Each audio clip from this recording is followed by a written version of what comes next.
Good morning, everyone. If you'll take your seats, we'll get started.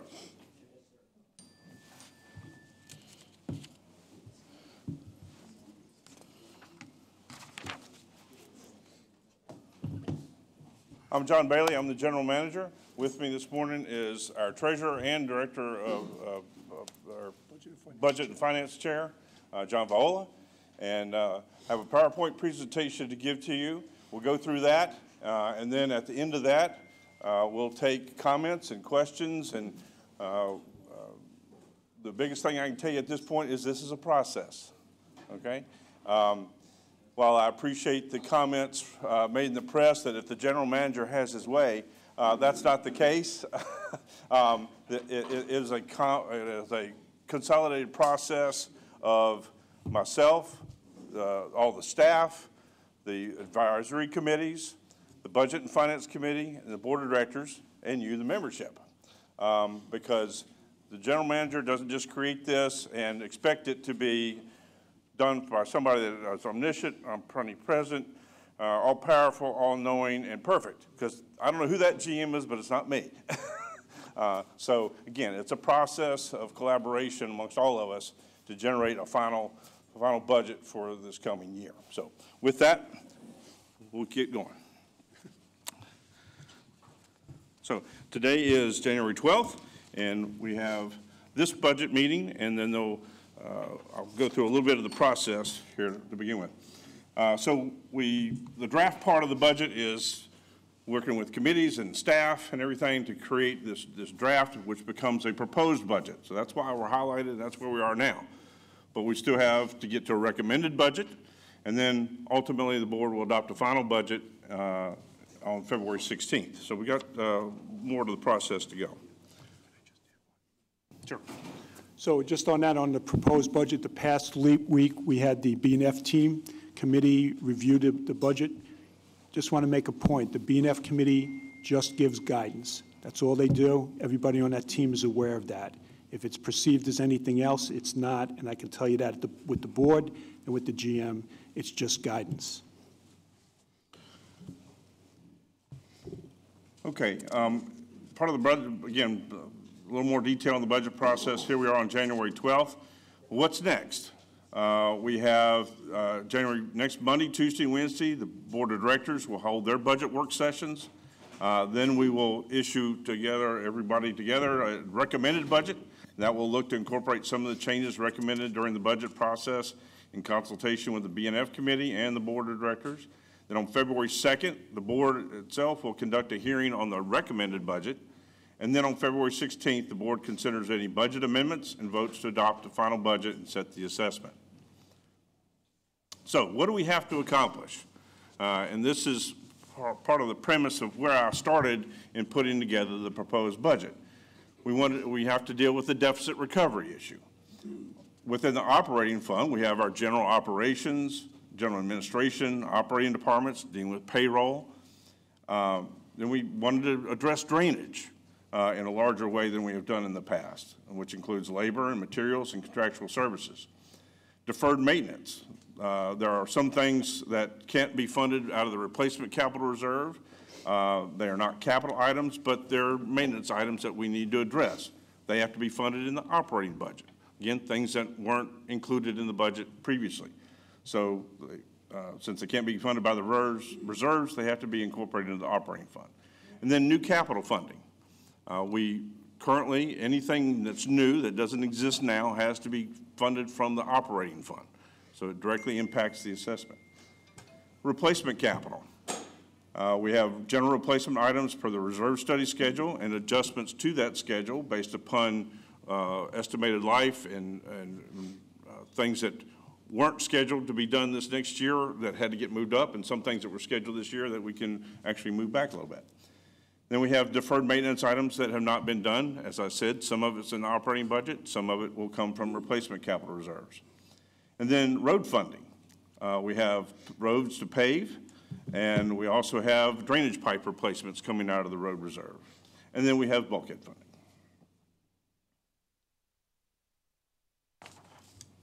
So with all those things to accomplish, first of all, deficit recovery. Proposed budget continues to address the operating deficits of fiscal years ending FY 17 and 18. We had a total of approximately $1.6 million that we owed to ourselves. At the end of this current fiscal year, April 30th, 2019, that will be down to about $1 million deficit. The proposed strategy is to recover that $1 million over the next 4 years on the following scale. Now, this is, before I get into that, which you see there, why the backloading of the deficit recovery? That prior page, all those things that we're trying to accomplish, that's why I proposed to take a little bit more in that first year and graduate it up in years 2, 3, and 4. Now, ultimately, that's a decision by the board of directors, is what we do with that. And again, I was trying to accomplish as much as we could without increasing the assessment too much. So 100K in year 1, 250 in year 2, 325 in year 3, and 325 in year 4. The other part to that is, if you go back a year, we were talking about how do we address the $1.6 million deficit recovery. And we talked about that we would fund it at $600,000 last year or in the current year budget. And then we would also look to, that was definitely for 1 year, and then going forward, we may have surpluses, we may have additional revenue sources coming online in later years. That's another part of this backload that I had incorporated in this proposal, is that we do expect additional revenue streams, for example, Yacht Club. We expect to have additional increases in revenue sources there that we could plug back into the budget next year. I need to talk on this. Yeah, well, the last statement there is the Budget and Finance Committee would like to see that scale accelerated to 3 years of equal installments of 333, 333. The budget guidance said give us a 3 and a 4 year plan. I proposed a 4 year plan.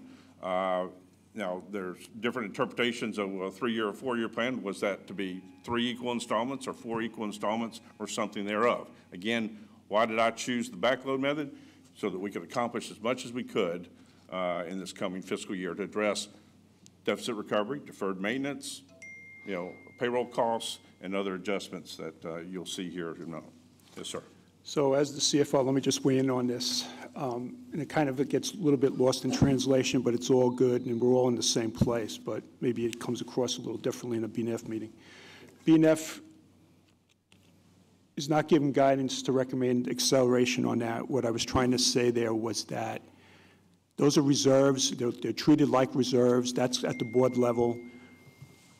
I did speak to the board. We did talk about it when we were giving guidance to the GM about there could be possible some leeway about how we were paying back the deficit. Maybe we spread it out a little more so that it kind of helps with the assessment. There were guidelines, which I believe that the board gave, and it should come from the board, not from BNF, and BNF didn't. I was just trying to say that this is a little more accelerated than the guidance at that point that the board gave us. So at this point, that's the recommendation from the GM. It's certainly his right, it's proposed, but it's at the board level. As the CFO and BNF, we will give guidance on that. It will be a little different than the GMs. And there's nothing wrong with that. Thank you. Regarding the operating fund, the subsidy levels of the fee-based amenities do not increase. I know that's a question everybody likes to look at every year is, well, how much more is golf going to cost me when I don't play golf, or aquatics, or food and beverage, and the racket sports, are those 4. User fees did, however, increase across the spectrum on an average of 3%. That includes golf, tennis, aquatics. It also includes the CPI application fees for changes to properties and things like that. Most of the fees had not been changed in several years. Some as many as 5 or more years. Some hadn't changed for 2 or 3. And we didn't change any fees last year. So came in and we looked at generally a 3% increase across the board there. Payroll. We conducted a pay study this past cycle, and we identified pay gaps for 35 different positions. That would be a total pay adjustment of $128,000. That entire amount is included in the proposed budget. We have a 2% labor pool increase to be distributed based upon merit. The guideline by the way was 2.5%, so we did a little less than that. And then we have a 10% estimated increase in medical benefit cost. That comes from our insurance professionals, what they're seeing in the marketplace in the industry. So total payroll costs in the proposed budget are $7.67 million. That's an 8.4% increase total. That doesn't mean 8.4% increase in somebody's pay. It's the total payroll cost. So we did have the pay study, the 2% labor pool, and then we also have the 10% on the medical benefit cost. Something else we're trying to accomplish in the budget, and that's dealing with drainage in a larger way than we have done in the past. Current budget includes a total of $117,000 for drainage. Some of that is in materials at $31,500, and the rest is in labor. The proposed budget includes a total of $914,000 for drainage.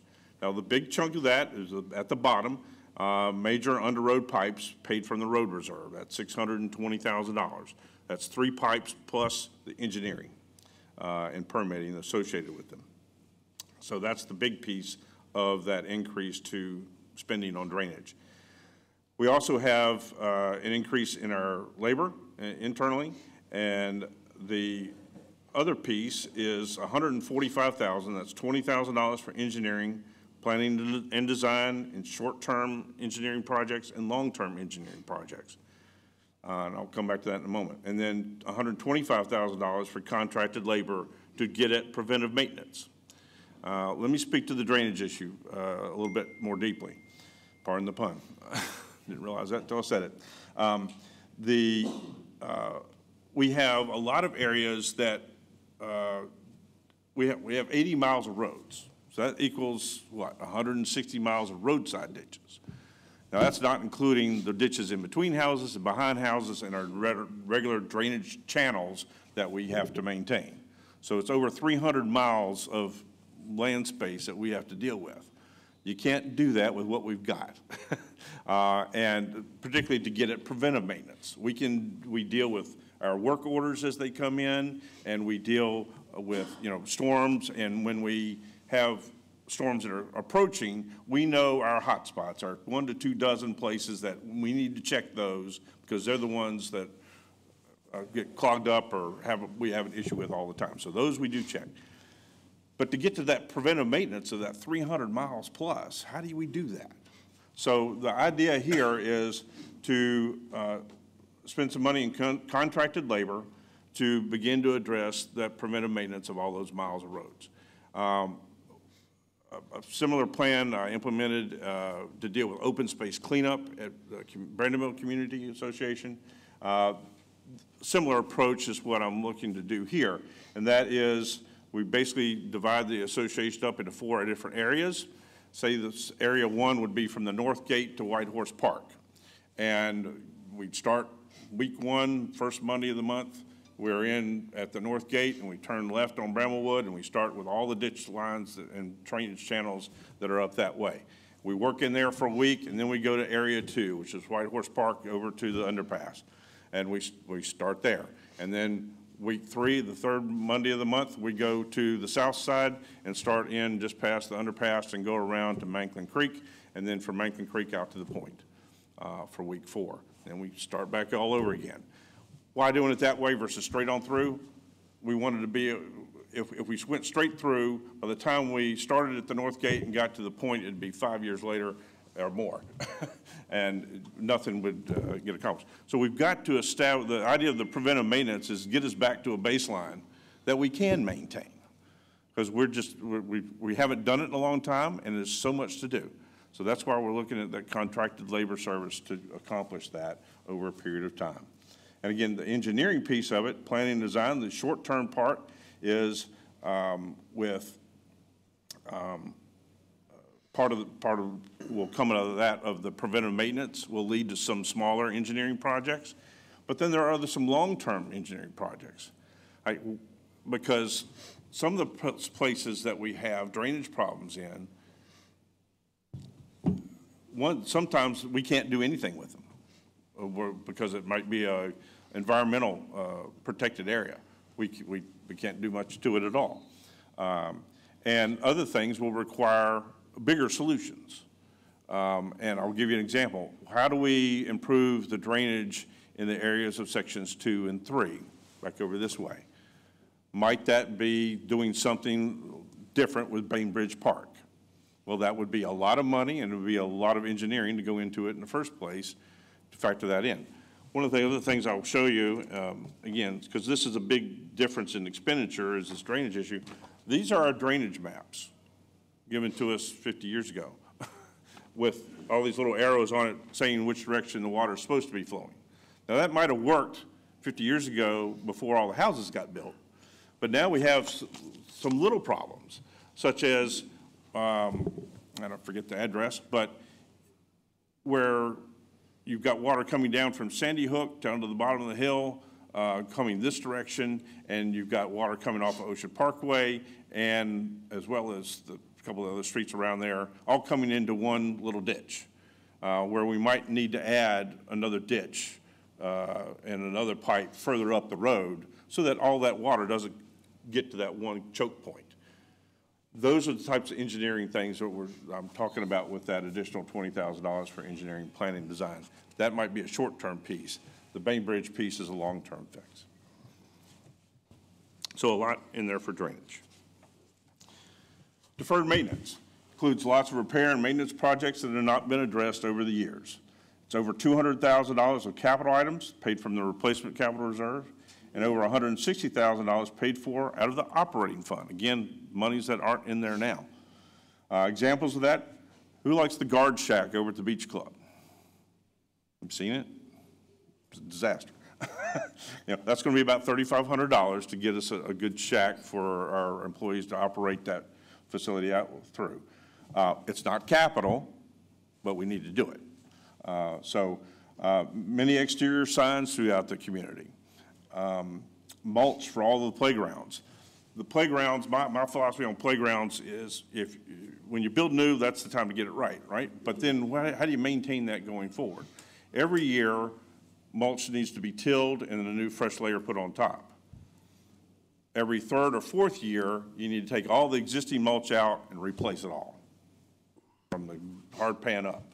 We haven't done that in years. So there's a piece of deferred maintenance, mulch for all the playgrounds. I think the only one that is not fully redone is the new one over at Manklin Creek, because that one's 2 years old. Stone throughout the community, small playground equipment here and there, basketball goals and backboards that are just done. So again, some of those things are paid for out of the replacement reserve fund. Some of those things will be paid out of the operating fund where they are not funded currently. New capital. I'll get to that big paragraph at the bottom in a minute to summarize that, but there's police department software of $6,500. That is a piece of software that will allow the police department to, when they doing a criminal database search, right now the pictures don't come up with that. And this is a software purchased through the county to allow us to be able to allow the officers to see the pictures when they are doing those searches.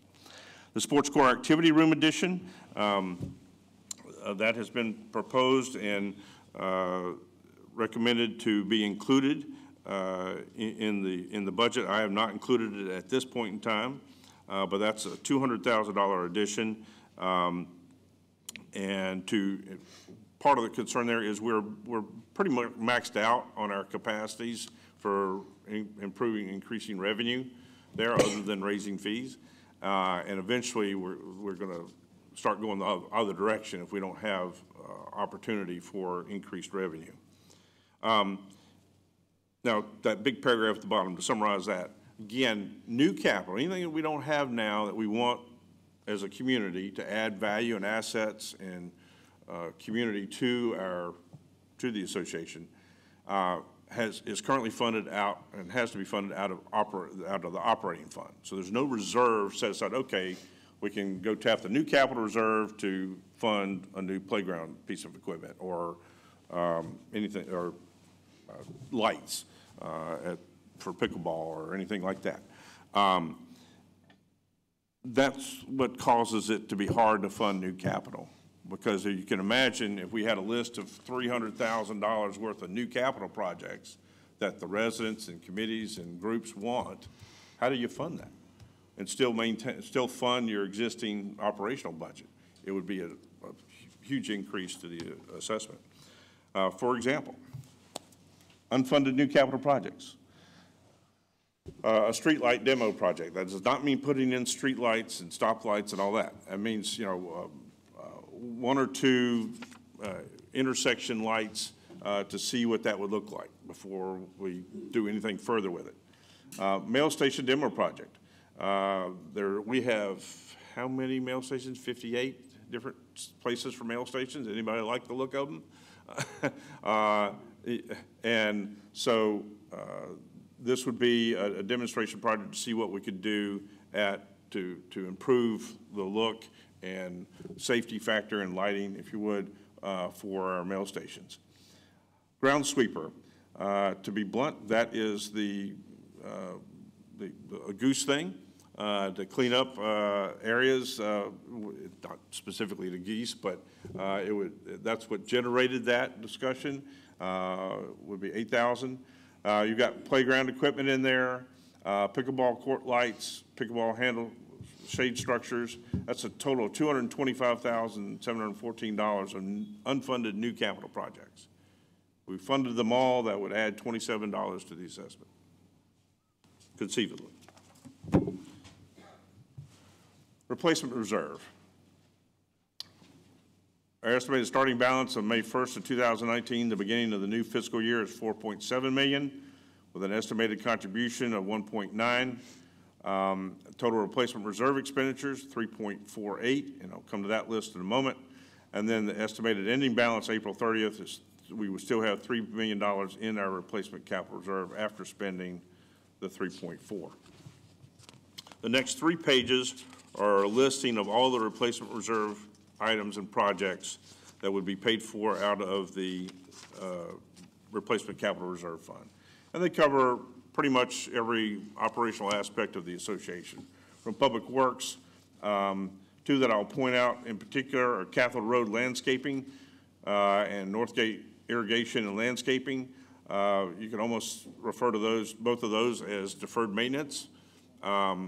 Not that we will spend $28,000 necessarily on landscaping Cathode Road alone, but that's what the amount was that was identified in the reserve study for those 2 areas. But that's a lot of landscaping and a lot of improvements that we can make to those areas. The building renovation for the police and administration building, we've increased that to $800,000. And 1 police vehicle, hardcourt resurfacing for the swim and racket tennis court.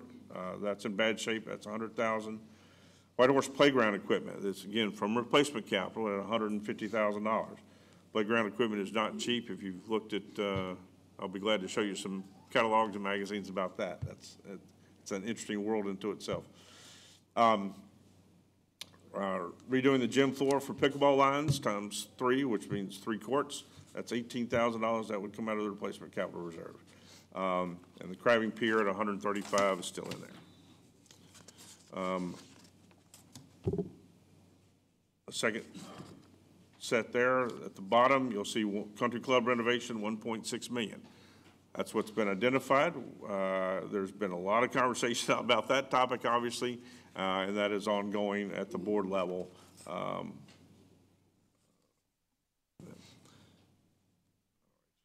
Next.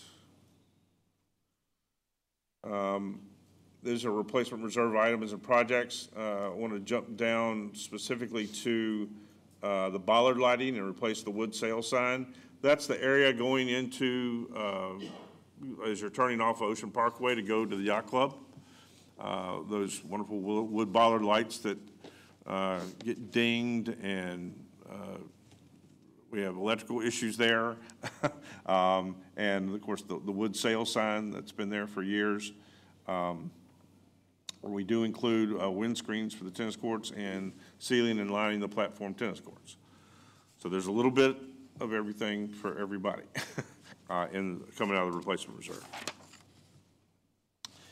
The road reserve, we have an estimated starting balance of a little over $1 million, with an estimated contribution of $347,500. That's interest and our casino funds.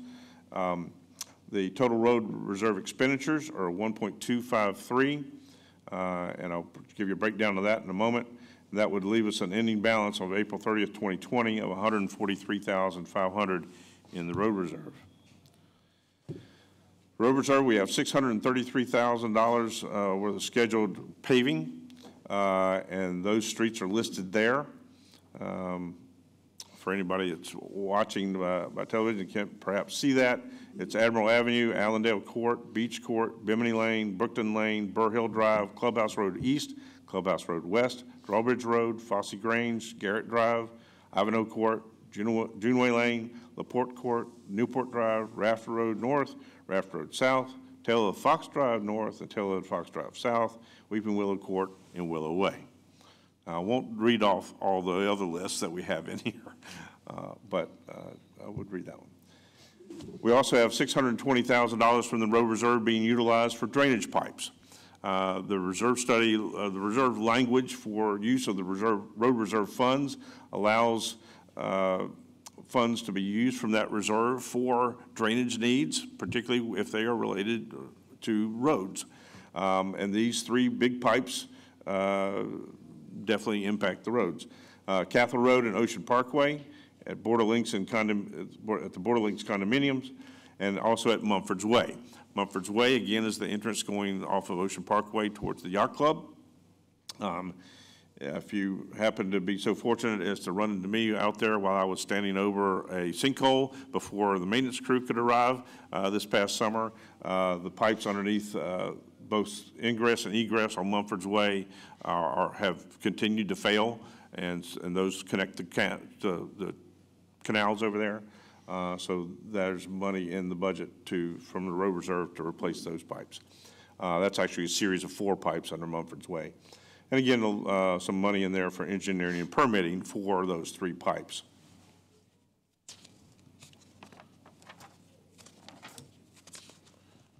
Excuse me.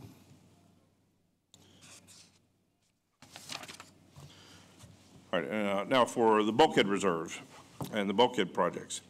We have estimated balance for May 1st of $1.6 million.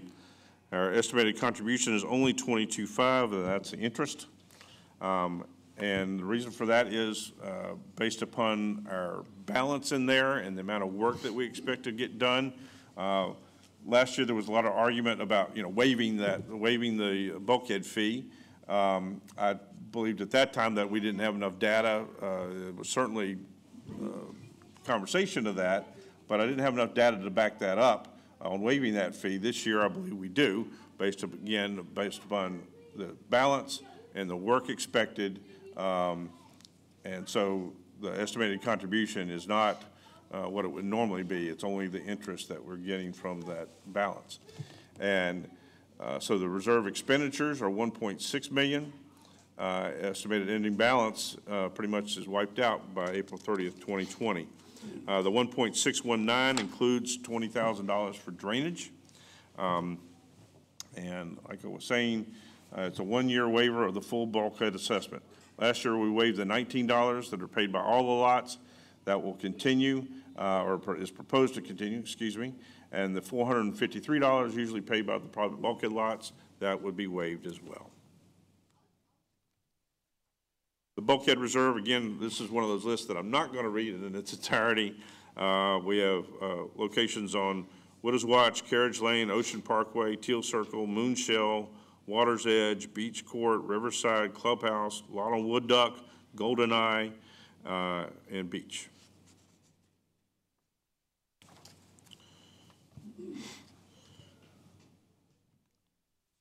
The Budget and Finance Committee met 3 days earlier this week, and there were several things that they referenced as additional recommendations for the board's consideration. I have incorporated some of those already into the proposed budget, and the deficit recovery, They are recommending, you want to address that? Go ahead. Budget and Finance Committee would prefer to, and is recommending that the $100,000 that I propose is too little, and they would like to get that accomplished in a better fashion inside of 3 years, instead of dragging it out or backloading it as I had proposed. And I think John Vola. Yeah, wants to maybe address I that. will jump in. This one's Sure. a little dicey. So what Budget and Finance is saying, what I'm saying as the CFO, is that that's board direction. To me, that's part of the reserves. I understand the GM can make recommendations, and certainly he is in this one. But that came from the board. During guidance, I spoke to the board about possibly extending it a little bit. We did receive guidance from the board in that guidance meeting. What happened, what we saw on Monday of this past week, was that what the GM is recommending, and it's his right, was way beyond what the board had given us guidance or some leeway on. And the same thing from the CFO. That's his right. The BNF is not recommending this. They're saying this went way beyond the guidance and what the board leeway that they gave to the GM and to us. That's all we're saying. We're pointing it out, being transparent. Now it's up to the board. This is the recommendation, but when you do something like this, you keep the assessment flat, but sooner or later, we're going to wind up paying for this anyway. I just want to point that out. As the CFO, I have to point out the trends. So it's where you want to give back the money. Okay, good. Thank you. Yes, sir. The Sports Core Complex Room Addition, that would add another $200,000. I haven't included that as of yet. The board is certainly going to weigh in on that. Additional part-time inspector to CPI, the ARC had recommended that.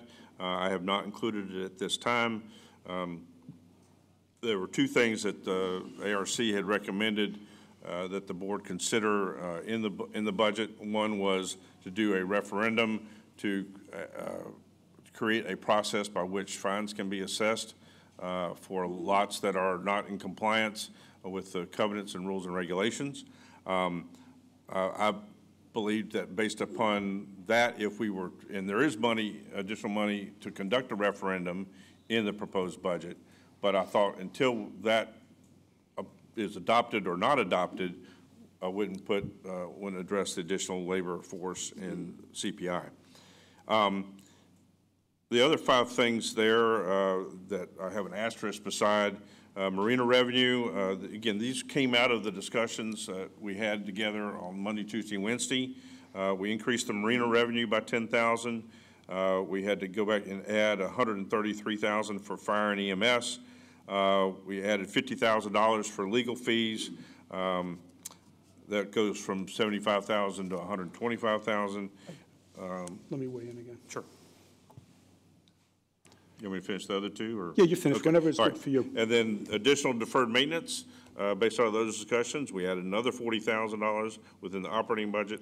And then other things, IT costs, changes to depreciation that came about as these other changes occurred, added another $49,847. Okay, I'm actually going to just reach out to Larry, who handles the part. The 133, that's the piece that was missed? Is that what I'm looking at here? Okay.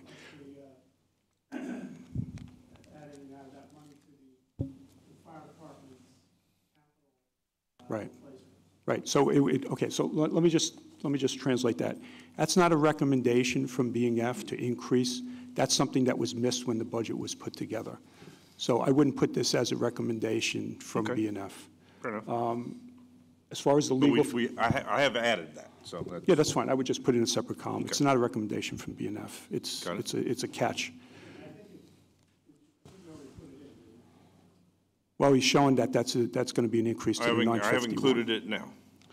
Okay, as far as the legal fees, and I think the legal fees in the original budget proposed on whatever day I saw it on Tuesday, I think it was $75,070. I'm in the ballpark somewhere. During the course of this year, we have seen, and we did go way over the legal budget.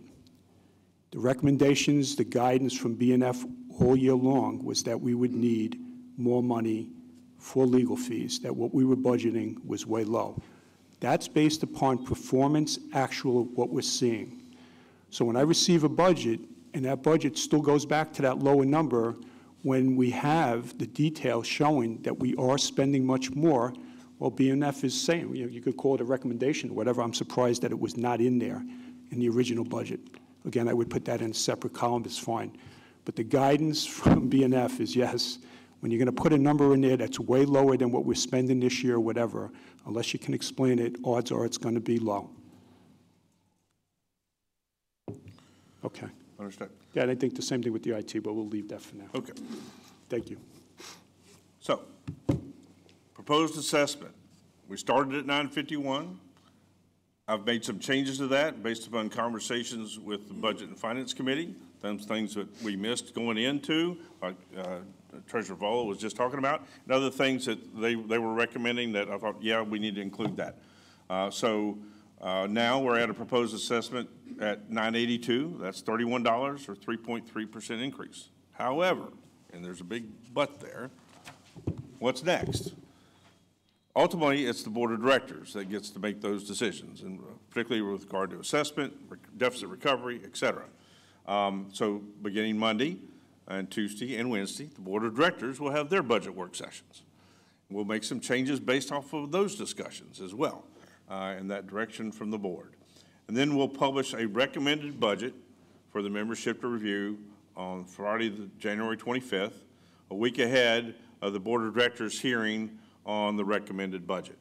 And then 2 weeks later, on February 16th, the Board of Directors will consider any budget amendments at that point that they want to make and vote to adopt the final budget and set the assessment.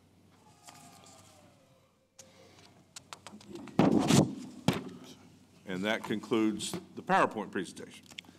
Again, it is a process of everybody involvement.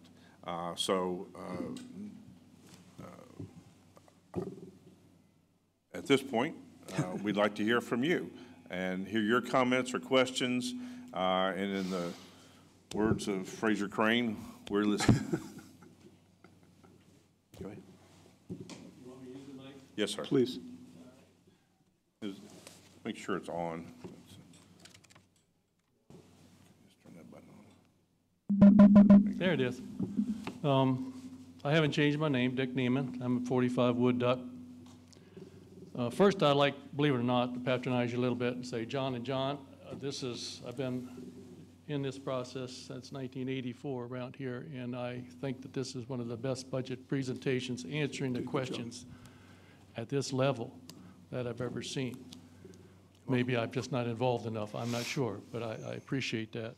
So when they call for your resignation, John, I will support you at this point, okay? At this point. Thank you very much. Two items I'd like to mention to you. One of my concerns is still the bulkhead reserves. The process that we have right now, going into the year, we'd have about $3 million, which normally would cover almost 4 years' worth of bulkhead work. Last time I complained about this, they got rid of that by using up the reserves. Now, I noticed that the reserves are used up in 2 years at a rate of $1.6 million. And I was wondering if that's the rate you intend to run further on out. If that's the case, it's silly for us to give up giving you money this year. And believe it or not, you wouldn't think I would say that. But if you're going to put yourself at a zero balance, in other words, if we're going to have nothing left at the end of the year in 2020, and you get us back to what we were kicking in, about 800,000, 900,000, and you're going to run at the rate of $1.3 million, there's $400,000 there that all of a sudden you're going to have to add to all the bulkhead lots. So I'd like to see your plan when and if you get it. I'd like to know whether that's going to be a recovery. Do we have a 10-year plan, a 50-year plan? Are we going to use plastic? Are we going to use wood? Are we going to use concrete? I know that's all a difficult thing, but what was your thoughts when it came to the million? I guess we're going to kick in $1.6 million for 2 years. Are you thinking of running at that rate from now on? No. Thank you. The reserve study, what we're trying to do is this year and next year do a little catching up for what Okay. we had missed. Sounds fine. Prior years. And then basically the research study is in the $1 million range going out, and we tried to balance that out in that study. And so it will definitely come, the fee will definitely come back next year. Right. Might it be the same? Might it be a little bit more? Perhaps. Right. But that will be determined at that time. But it's not expected to go from 453 to 800 or something like that. It may go up a little bit, but Yeah, right. within the, in that $1 million range of expenditures for years going forward. Okay, you pass on that one. I'll be back next year. The other thing I'd just like to throw out on the unfunded new capital projects, 3 things. On the mail station demo project, I believe there's 3 things from an environmental standpoint, making Ocean Pines look good standpoint. I'd like to see at least one of those 58 fixed. I saw one in Pintail fixed. Turns did their own. For what it's worth, I have the plan or the blueprints on the one in Turds Landing. And if I can find it and I could offer it to the board, if not, Bill Rakow was my source of that. At the time, I think they put theirs up for like $6,000, $7,000. And that gives the people, gives the mail people, gives us, keeps our mail dry and lighting. Now, I know as soon as you start that in some places, like out between the wood ducks, somebody over on the other side will bitch because you're blocking their view. But if you could get a demo project there, and even Anna Foltz says this one, I know it, I don't think there's any one thing that would start making this community look better. The second thing I have on there is I wish like heck that we could spend, a few bucks on maybe 2 tons worth of grass seed and go down the median, on the roadway. All we do is let the weeds grow. We mow the weeds. Now, you do a fine job of mowing the weeds, okay. But some of that stuff actually even stays green during the winter. That would look nice. But if you could throw that in there and over time with, I don't know if I could say this or not, with less geese, some of the seed might stay there, and encourage us to have a good-looking median, at least down the main parkway. Sound like you're a great candidate for public works. Great. Well, the goose poop would actually fertilize it, but I don't think the geese would leave it there long enough for the grass to grow. And then, a few years back, I helped redo the entrance to Wood Duck 1, okay? And Turns has done theirs, Pintail's done theirs, Wood Duck 2 has done theirs. I think even Marvin Steen might have helped them, I'm not sure. I even had some pushback on that, but basically the policy back then, not a policy, but what the general manager back then did is I offered to pay out of our community half to change the front of the entrance there and to put in a new dock, believe it or not, much shorter one. I'd like to know if only our subdivision is responsible for the lighting, the signs. We got a wood duck that looks like it's dead right about now. But is there some policy on these subdivisions and the signs? I can see where a lot of people wouldn't want to pay for the wood duck signs. But My understanding, and anybody correct me if I'm wrong, was that there were certain of the newer neighborhoods that was their own thing. A lot of the older ones, where you see these typical, the usual, I'll call them drab signs, those were done by the association. And those are some things that are deferred maintenance that we need to well, get in. anyhow, if you all get bored sometime, if you want to talk about a policy, like I'd like to know, like at our entrance, do we kick in half? We have to kick in all of it. What would we do? And again, as far as the mail stations, if you want to do it, be happy to give you the thing. And I'd like to put up the one between the Wood Duck and across from Martinique and by the Grand Canal as an option for a demo project. Thank you very much. Okay, thank you. Yeah, let me just comment on bulkheads. Just before the next question, I just want to comment on the bulkhead and the question, which was an excellent point and question by the gentleman. 2 years ago, the fiscal year we're in now, Budget and Finance gave guidance to fund the bulkheads because we felt that we were behind a year because the work didn't happen. We received a plan that the work would be done, and thus we funded the reserve for bulkheads. This year, when we took the plan into effect, and we did give guidance, or BNF gave guidance to the GM, in the sense that we didn't think that there was a need for the assessment this year. And this is the GM's budget, and he certainly put that there. The only point as far as trends, and that is part of my role, is that with this, and based upon what kind of execution we see this year, next budget after this one, there could be something in there for the bulkheads, and you're right, and it could be a little higher. So that's a determination. Do we want to smooth it out? It's up to the GM. It's up to the board. My role is to make sure we understand that what will the trend be in the effect. But it is part of execution, and this is the way that the GM decided to roll, which is fine. It's excellent. Yes, sir. Oh, I'm sorry, GM. Oh, no. I'm sorry. Team effort. Hi. My name is Phil Cuento. I'm currently president of the Ocean Pines Pickleball Club, and I'm here to talk about shading. And I look at here, and it says $12,000 for shading, and it appears that that's a comfort item, and to some extent it is, but it's also a safety issue. Over the past summer, temperatures were high, humidity was high. We had 3 of our players go to the hospital for heat exhaustion, and many others that we treated on site. So I'd like to say that it's not only a comfort item, but it's a safety item. We currently have 175 pickleball members and about 100 people that play that are not members. Our income for this summer, for people that drop in that were not members, was $6,300. We think that we could reduce this $12,000 cost to about $7,500.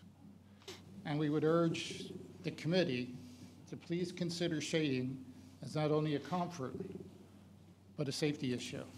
We have 2 premier sites in this county for pickleball. Ocean City, they have the premier indoor site. They get 50 to 60 people that show up to play. Ocean Pines has the best outdoor facility in this state. We get raves from people that visit us this summer. So we think Ocean City does not play indoors in the summertime. We think those people are going to come to Ocean Pines. I think we have a tremendous facility. I think shade would add an added benefit. I think we would bring more people in. So I urge you, for the difference, for the $7,500, to please include shading. It is a safety issue. That's really all I need to say. Thank you for your attention.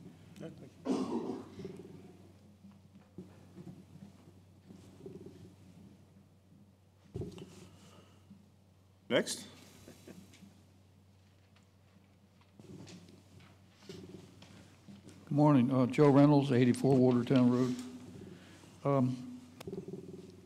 On page 11 of your handout, you note that with the changes so far, you're showing a $31 increase in the assessment.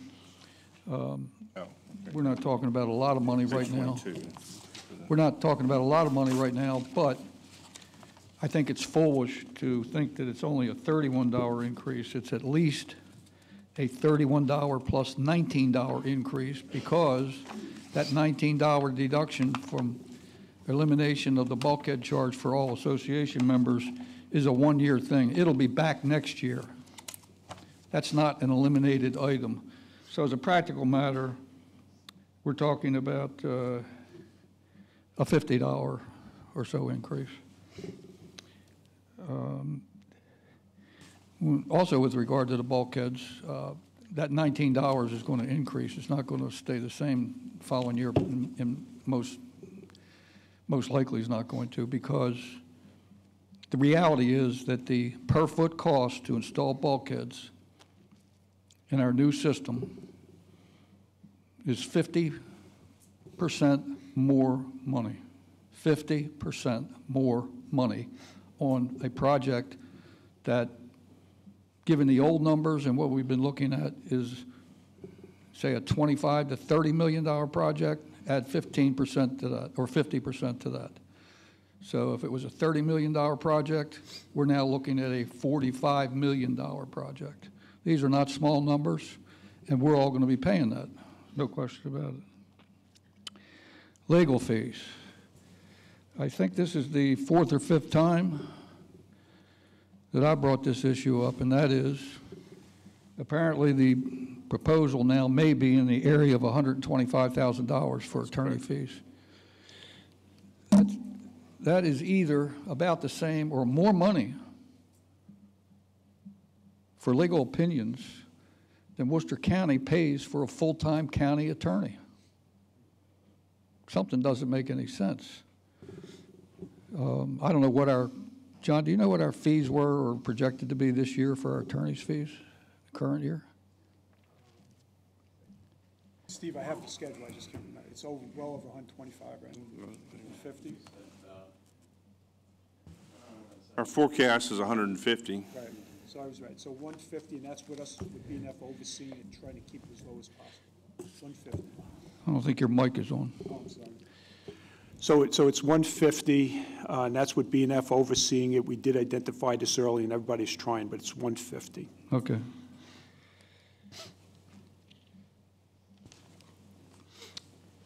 And we're not finished.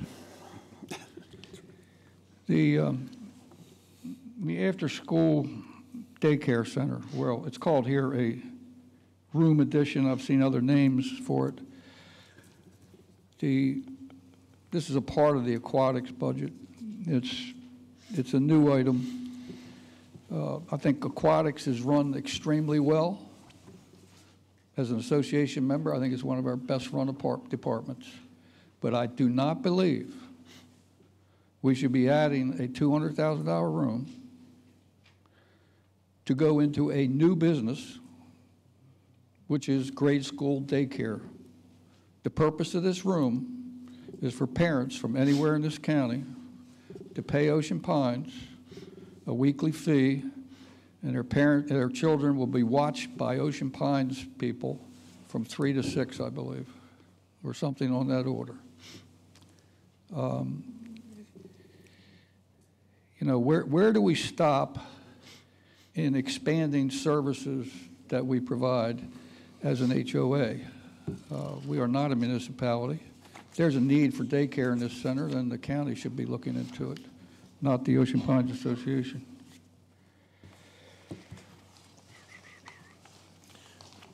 If I may, Ms. Rounds, one of the things about that, and it's not an easy thing to get at, but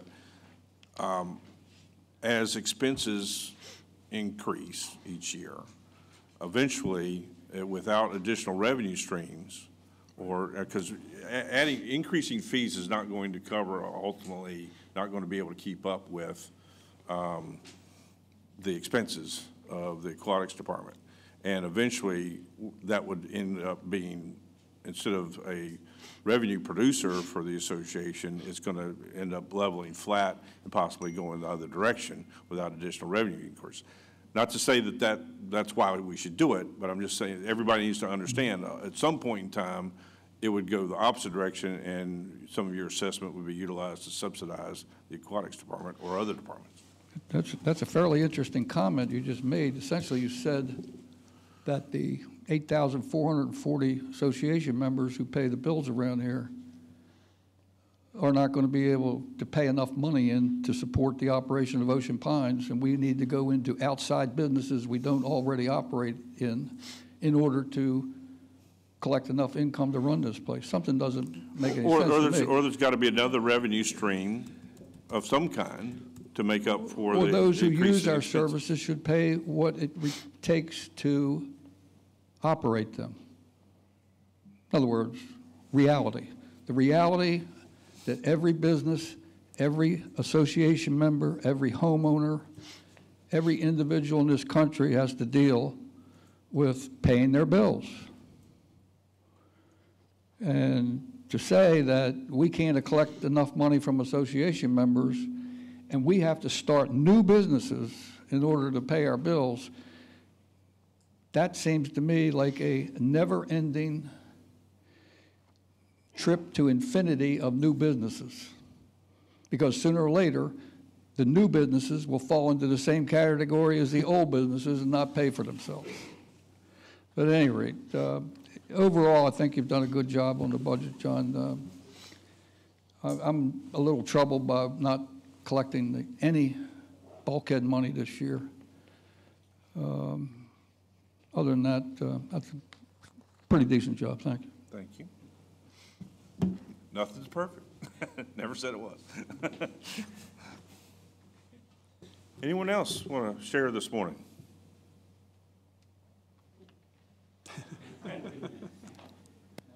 I do this every year, and I've done it for at least 2 decades. I forget what year I started this. If you look at the budget, you put in a lot of time. Budget Finance has put in 3 to 4 days publicly, a lot more behind the scenes, doing a lot of hard work. Board of Directors is going to go through 3 days. In the end, every year for the last 2 decades, you could almost make a bet that the budget, a 12 to 15 million, I don't know what the total, what's the total now? 12, 13, 14 million dollars. In the end, all this talk, all the weeping, wailing, gnashing of teeth, if we change this $200,000, $300,000, it's a lot. Okay. Okay. Anyone else? All right, well, thank you for coming, and it's a process. Board members will take up the budget on Monday, Tuesday, and Wednesday. We'll keep going. Okay.